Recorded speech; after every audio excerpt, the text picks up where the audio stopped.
This is your call to lend me your ears, as for the next 25 minutes or so, I, the offrailgamer, waffle on about video games in episode 33 of Off the Rails podcast.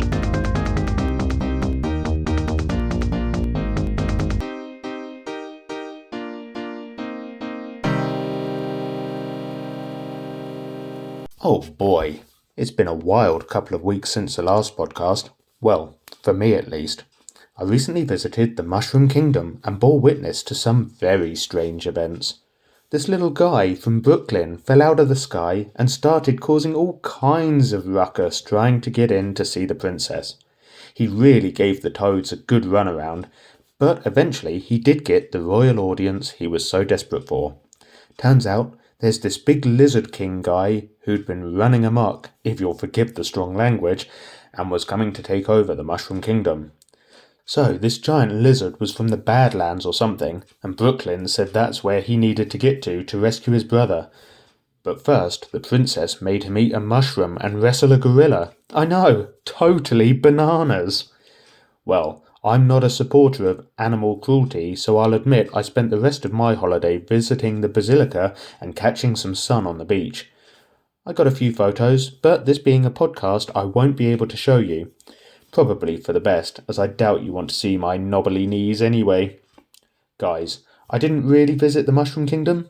The observant among you may have realised I was retelling the start of the Super Mario Bros. Movie, but if Chris Pratt was here today, I'm sure he'd want me to direct your attention to the podcast episode description.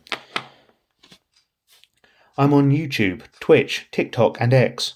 Off the Rails podcast goes out on YouTube, Spotify and Amazon Music. And you'll find links to all of these as well as my email address offrailgamer@gmail.com. We have a segment in the show called Listeners' Whispers in which I read out any emails I've received, as long as my 2 golden rules have been followed. Keep your messages clean and don't be mean. Do that, and you can message me about anything really. This is a video game podcast, so it probably makes sense to stay on topic, but if you're desperate to suggest a new cheese for me to try, I will take it on board. Anyway, how about I tell you about what I've been playing recently?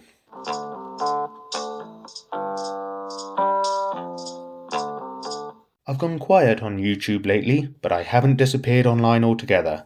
In fact, I've taken to streaming more regularly on TikTok. We kicked things off with 2 streams featuring a game called Open Roads. It doesn't take long to complete, but it tells a really good story. Without spoiling too much, you play a teenage girl. You and your mum have been living with your grandma to take care of her in her final years. The game starts after her recent passing, and the bank is now looking to sell the house out from under you. So you're packing everything up ready to move at the end of the week, when you find out some curious news about Grandma that leads you on a road trip. As I say, I think it only takes around 2.5 hours to play through, but it's on Game Pass now, and I'd say worth a look at that price. We then spent 4 streams together playing Little Kitty Big City. I'm only at around 50% completion so far, but we did complete the main storyline, and this game really packs the cute. You play as a little black cat who's fallen from your balcony on one of the highest floors of an apartment building, and now you must try to get home. But in order to do so, you'll need to find fish to eat to give you enough energy to make the climb. And you'll meet a bunch of animals along the way, including a beetle obsessed with social media and a chameleon who doesn't understand the concept of camouflage, among many others. My favourite in-game pastime was tripping people over as they go about their daily business. Honestly, some of them really faceplant hard. Next, we turned our attention to Frog Detective, the Total Mystery. We had 3 cases to solve across 3 live streams, and it has a really great sense of humour too. The hard part came in trying to voice all of the characters, which resulted in me attempting some very questionable accents. I'm not great at accents, so it turned into a bit of a muddle at times, but I think we had fun. Upon completing the main story, we unlocked Frog Detective Scooter. You can check my TikTok and YouTube if you'd like to see a short video of this unlockable extra content. Off channel, I'm still playing Monster Hunter Rise, and am now a master rank hunter. And I tried really hard not to sound too smug as I told you this achievement of mine.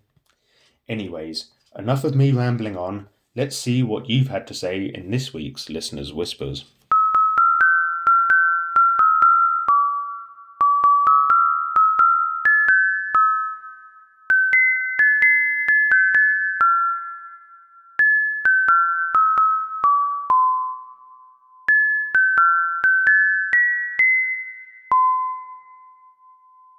Hi offrailgamer.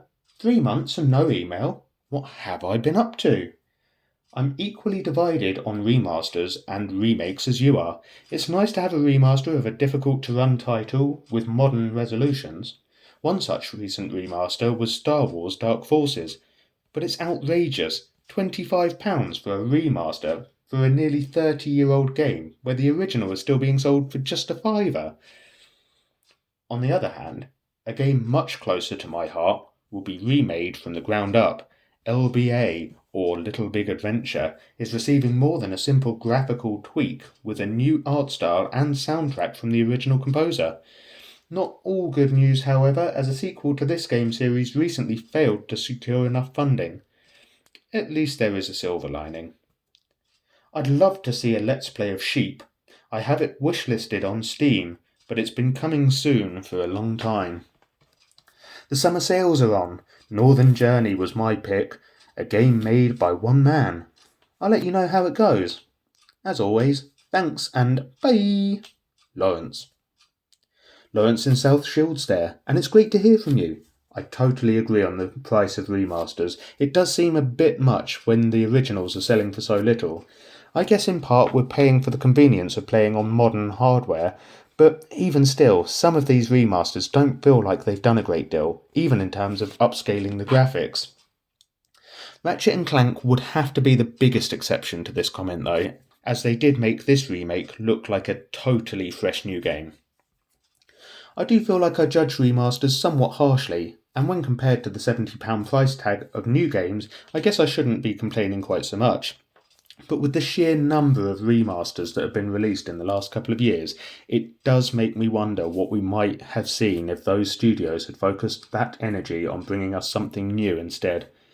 Though, admittedly, I've picked up Crash Bandicoot N. Sane Trilogy, Spyro Reignited, Klonoa Fantasy Reverie Series, Tomb Raider, and a couple of Star Wars remaster bundles, so I guess I don't hate them all that much. Oh, and Alex Kidd DX as well. I still haven't played any of the Little Big games yet. That's Sackboy, right? I've definitely got one for the PS3, I think, and I really need to pop it in sometime. I don't know if it's anything remotely similar, but I did have a lot of fun with Astrobot, the free game that came included with the PS5. I think there's a VR game too, which I might have a look at someday. And do you know, I'm unfortunately missing out on the summer sales, thanks to a third party in my life that would make Ebenezer Scrooge, pre-ghastly apparitions, look like the epitome of generosity. The thieving gits have robbed me of almost all my coin. Still, I live in hope that they'll be off my back for another year and I can get back to buying games. Really lovely to hear from you again, and do let me know what you make of Northern Journey. I must confess, I don't remember if I've come across that title before. And Organauts, if you'd like to have your comments read out in the next Listener's Whispers, all you need to do is drop an email to offrailgamer@gmail.com, keeping it clean and not too mean, and it could be the start of a new conversation. Gaming news, anyone?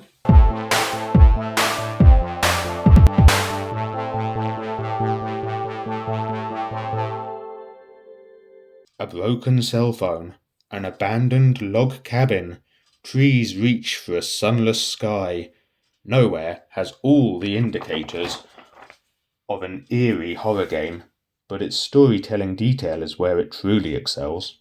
That's a quote from relyonhorror.com anyway. Linked, of course, in the podcast episode description. The headline pitches new game Nowhere as Silent Hill meets L.A. Noire, which immediately caught my attention. The game is being developed by UK indie studio Midnight Forge and is planned to be released exclusively for PC on Steam. We just don't know when that might be yet. But what's it going to be about? Well, You can naturally read more on the link I've posted, in which the game director tells us the survivors of Ragnarok awaken in nowhere, a nightmare realm beside our world, seeking vengeance for being forgotten. The merging of the nightmare realm with ours brings these nightmares to life and twists the environment. Naturally, it'll be worth waiting for more information and a gameplay trailer down the line, but this could be a title to keep a lookout for, and if so, you heard it here first, right? And in other news, Sims in Sims 4 will be getting a fully working dating app, said to be effectively an in-game Tinder. Cupid's Corner will allow Sims to actively seek out their like-minded soulmates, rather than relying on chance encounters out in the world. But it may not all be love is in the air for the game series, as rumours are flying around that the Sims 5 development may have been cancelled. The studio working on the new game is apparently seeing layoffs at the moment, which throws the release of a new game up in the air. We'll just have to wait and see what happens on that one, I guess. Has anyone heard anything more out of Ubisoft regarding Beyond Good and Evil 2? I kind of feel like we might need to keep a watchful eye on them if we're ever going to see that title as well. Ho-hum, that's it for gaming news, I suppose. Now, on with the show.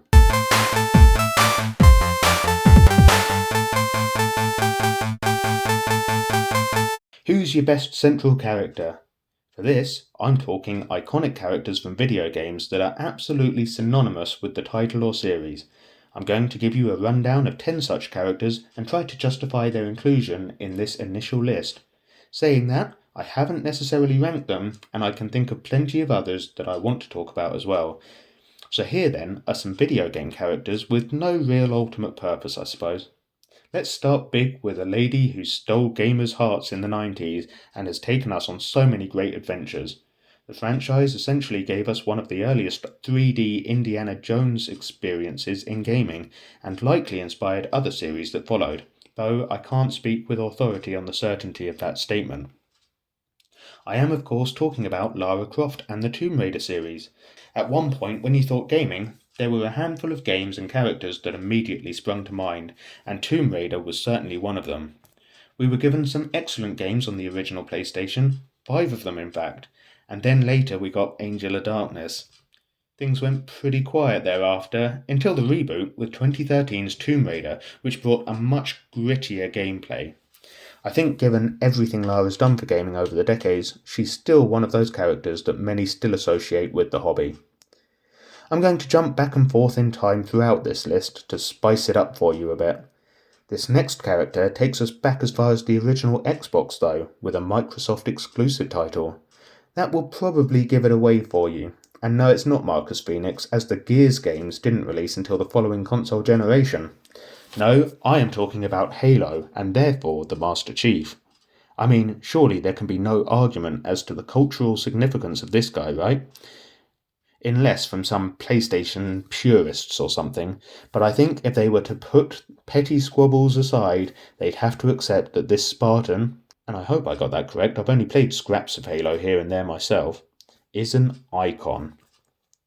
My next entry could be perceived as a little contentious, as they're not necessarily immediately thought of specifically in relation to gaming, and, not picking a side in the console wars, he's never been any kind of mascot figure for any system. But that's no reason to exclude him, as his latest video game outing has proven wildly popular with gamers.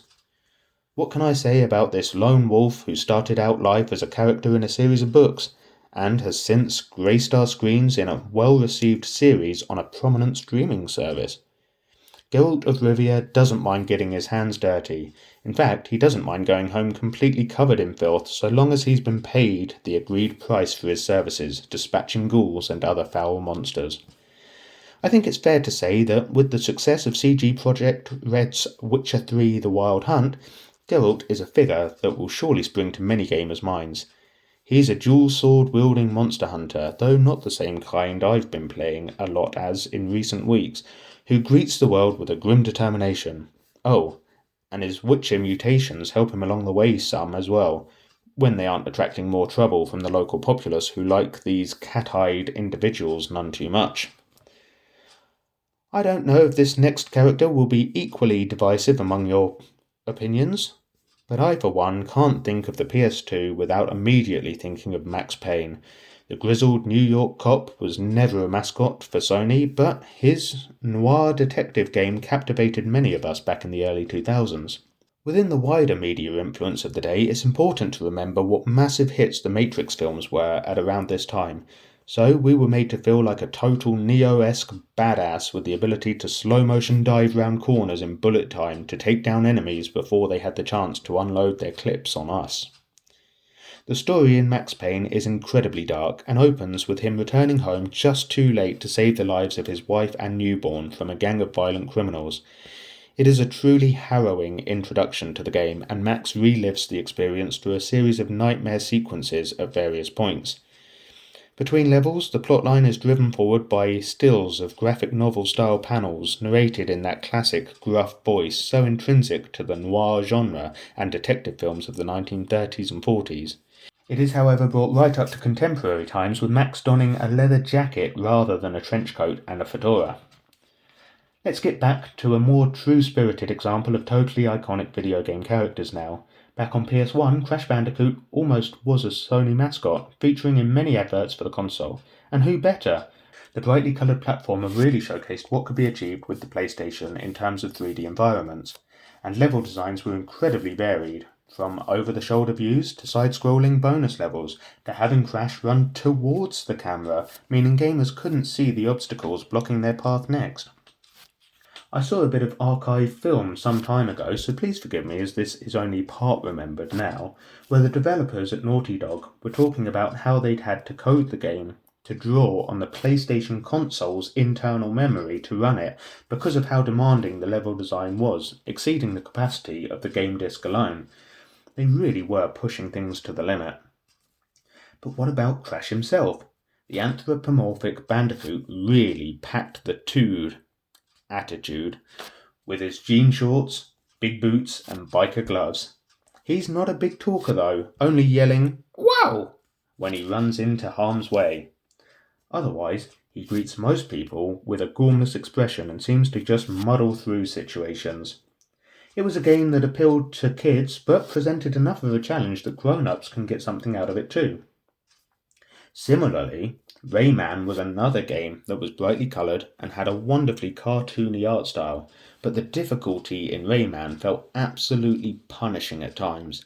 It's a real testament to the strength of the character that he's still appearing in new games to this day. Although guns do feature in Rayman's world, he chose to confront all his foes with just his fists. But where he doesn't actually have limbs as such, he is at least able to pack a punch from several meters away. Rayman is another strong but silent type, choosing to let his actions do all the talking for him. But for my money, he's an absolutely timeless character and will always be deserving of a mention when discussing gaming's greatest heroes. But now let's jump to the other end of the difficulty spectrum, shall we? The 90s was a time when animals in platformers was the trend. Now, not exactly a real-life animal, the mythical fire-breathing dragon nonetheless fit the bill in Insomniac Games' offering Spyro the Dragon. On the whole, this game didn't present the same challenge as Crash and Rayman in terms of simply reaching the end of the level. However, some of the flying levels did prove a little frustrating, and the game really knew how to draw out the collector in us by hiding gems in hard-to-reach areas. I think you'd be hard-pushed to find anyone with the remotest interest in video games who couldn't tell you Spyro from a lineup of characters. I'm racing through these a little bit now because I've still got 3 characters to talk about, and the last 2 really deserve a bit more attention. So, without further ado, I think Klonoa may be the most difficult to justify here. But hear me out. Our big-eared friend is yet another colourful platforming hero, and having played the demo for Lunatea's Veil many years ago, I dreamed of adding the full game to my collection for the longest time.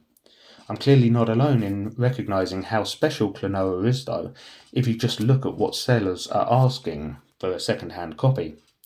It's a very cutesy game, and the Fantasy Reverie series remaster allowed us to get our hands on the first 2 games for a much more affordable price. I remain hopeful that the remaster will prove there's enough interest to warrant getting a brand new game, but only time will tell. Now, I have a personal bias in favour of Sega, but in the interest of objectivity, I'm going to talk about Sonic the Hedgehog now and reserve the top spot on today's list for the only character it could possibly be. But that's for later, so let's stick with our speedy, spiky chum. Certainly back in the 90s, Sonic was a massive deal, appearing on clothes. He had his own comic, TV cartoon series, and was one of the faces of the console wars. Sonic is a totally rad lad who loves corn dogs and just has gotta go fast. Saving the world from Dr. Robotnik's countless efforts to imprison the population of planet Mobius in robotic casings, which he has patented as badniks, Sonic is the hero we need, but given the way things went for Sega, we don't necessarily deserve. Still, we're continuing to get new games for the Blue Flash with games like Sonic Frontiers and even new classic 2D action from recent titles Sonic Mania and Sonic Superstars. Long may his legacy last, I say. But I'll never find a game that rivals his first outing on the Sega Master System way back in the day. I have a lot of familiarity and nostalgia tied into this classic game, but more than that, it still holds up, posing the right level of challenge to keep things fun. So, who could be left to talk about then? Honestly, I think this guy is not just the face of Nintendo, but of gaming as a whole. He's everywhere, and rightly so. How could I possibly talk about influential video game characters without including Super Mario? Well, in answer to your question, I couldn't. Gamers of all ages have grown up with Mario, and he's consistently put out new releases for nearly 40 years at this point, with Super Mario Bros. Turning 39 in less than 2 months' time. We'll definitely have to think of a way to mark his big 4-0 on 13th September next year. Mario is certainly not a rude dude full of tood, but he's more than just a plumber as well. His timeless look has possibly been a factor in his retained popularity over the years, but let's face it, I don't think he's had a single dud game in all that time, and with such a strong cast of supporting characters and foes, it'd be difficult to get the formula wrong, I'm sure. But guys, this list today has been far from exhaustive, and there are many other characters that I'd like to take the time to appreciate yet. But in the meantime, why don't you tell me which characters you can't fail to think of as soon as someone mentions video games? Drop me an email to offrailgamer@gmail.com. Otherwise, I'll catch you back here in 2 weeks' time if I don't see you on another platform first. Bye!